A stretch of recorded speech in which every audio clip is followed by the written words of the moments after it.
14 जनवरी 2024 का पवित्र दिन मकर संक्रांति। 14 बार लिखो ये नंबर पतंग पर या किसी ऐसे जगह पर जो हम आपको बताएंगे। किस्मत चमकेगी। नव वर्ष में आपकी किस्मत चमक जाएगी अगर आप पतंग पर ये नंबर लिखेंगे, लेकिन कुछ खास कलर की पतंग ही वर्क करेंगी। कौन से कलर की पतंग पर आपको ये नंबर लिखना है, आज के वीडियो में संपूर्ण जानकारी केंद्रित है इस विषय पर।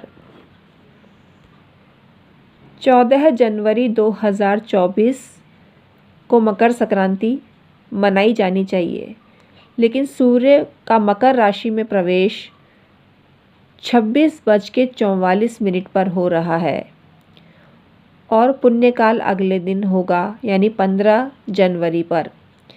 तो मकर संक्रांति पर्व शास्त्र अनुसार 15 जनवरी को ही मनानी चाहिए। पंचांगकर्ता ने यह जानकारी दी है। ये प्रतिष्ठित पंचांग है और इसकी जानकारी अत्यंत सटीक होती है, लेकिन जनरली 14 जनवरी को ही पतंगें उड़ती हैं आकाश में।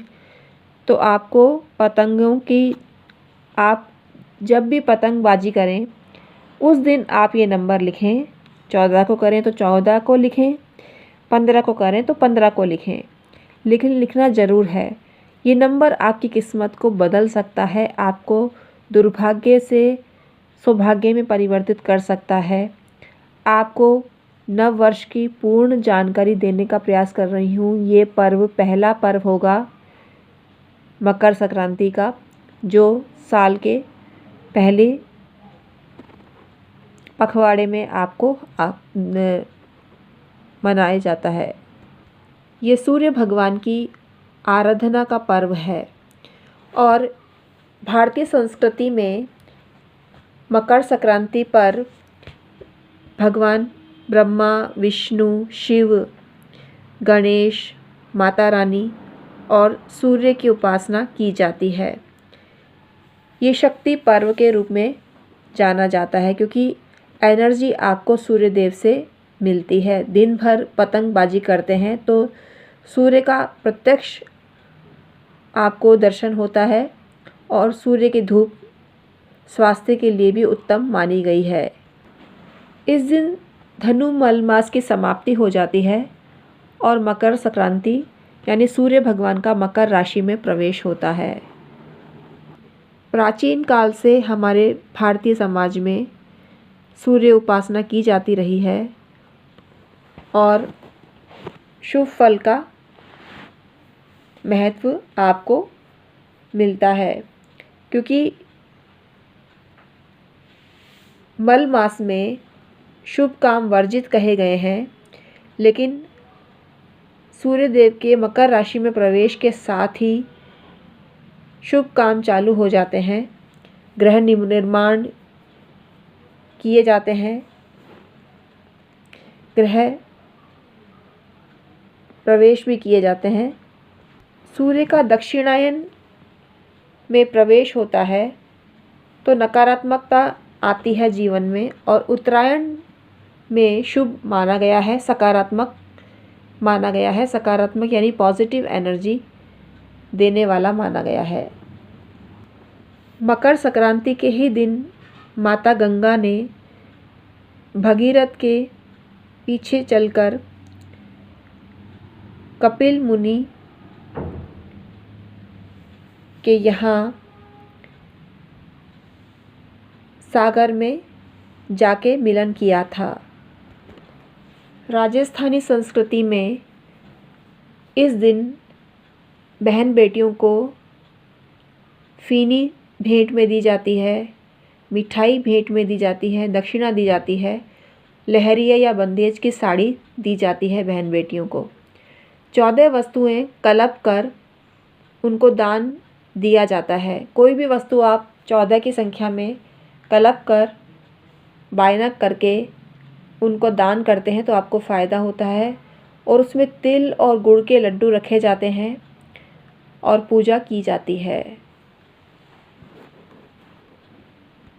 इस दिन दाल की पकौड़ी खाई जाती है, फीनी खाई जाती है और तिल के लड्डू खाए जाते हैं जो स्वास्थ्य की दृष्टि से उत्तम परिणाम देने वाले होते हैं। तिल और गुड़ का सेवन गर्मी देने वाला होता है और शीत ऋतु में ये आपको खाना चाहिए। सारा दिन धूप में पतंग उड़ाते हैं तो धूप भी लगती है, गर्माहट लगती है। तिल और गुड़ का सेवन डाइजेशन की दृष्टि से भी परफेक्ट माना गया है। मकर संक्रांति के दिन से ही ये जाना जाता है कि शीत ऋतु ढलान पर है, समाप्त प्राय होने वाली है। जनवरी माह में जाड़ा अपनी चरम सीमा पर होता है। इस दिन तिल का दान देना चाहिए, गेहूं का दान देना चाहिए, गुड़ का दान देना चाहिए, हल्दी का दान भी श्रेष्ठ माना गया है। इस दिन खिचड़ी का दान भी श्रेष्ठ माना गया है। इस दिन काली दाल की खिचड़ी बनाई जाती है और उसका सेवन किया जाता है। इसमें चावल और काली दाल प्रमुख होता है। इस दिन खिचड़ी का दान भी दिया जाता है। खिचड़ी थाली में रखें और दक्षिणा रखें और दान देवें तो आपको समृद्धि मिलती है। आइए थंबनेल पर आते हैं। 14 बार आपको क्या लिखना है और किस रंग की पतंग पे लिखना है ये जान लीजिए। आपको ऐसी पतंग पे लिखना है जिसका रंग लाल हो और लाल रंग की पतंग पर या भगवा कलर की पतंग पर आपको ये नंबर लिखना है 555 यानी 5 बार 555 14 बार लिखना है आपको। और आप चमत्कार देखिएगा, आपकी किस्मत में 14 गुना ज़्यादा धन आएगा, किस्मत ऐसी चमकेगी। तो ये काम करके देखिए और अपने अनुभव हमारे साथ शेयर करिए। Thank you so much. हम हैं एस्ट्रोलॉजर और वास्तु कंसल्टेंट डॉक्टर उमा श्री। मैं अपने YouTube channel doctor Uma Shri में आपका स्वागत करती हूँ। आप यूँ ही प्रोग्रेस करते रहें, यह ब्लेसिंग्स देते हुए आज का वीडियो समाप्त करती हूँ। फिर हाजिर होंगी नई वीडियो के साथ में। तब तक के लिए सुखी